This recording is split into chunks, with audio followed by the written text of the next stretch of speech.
I started in this industry 4 years ago, we were still doing paper projects.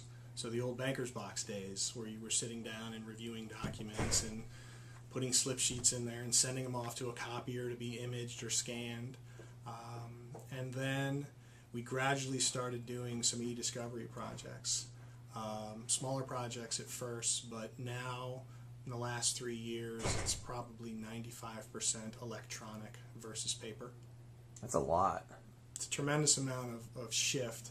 And you still see some people wanting to convert documents to paper, print them out, but ultimately with the technology that's available and the ability to grab data, to search data, to refine it, and the fact that most everybody is now between emails and PDAs, most of the data that's created is now electronic versus paper. So do you think, has the legal industry finally made that shift? I mean, in terms of saying, eDiscovery is here, and most of the attorneys are now, kind of grasping onto it, or you still have those who are kind of in the paper world?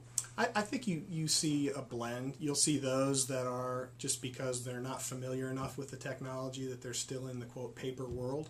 But I think other people have just been forced to change.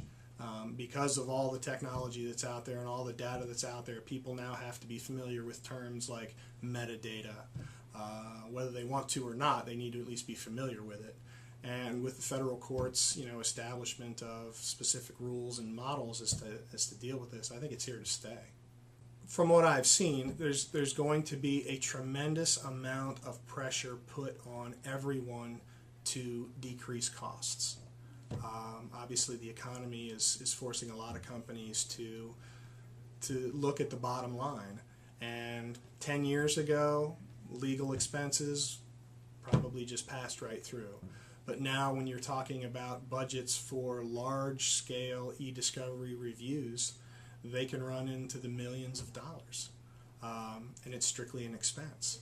And so they're going to be putting pressure on the vendors. They're going to be putting pressure on their litigation teams to cut costs.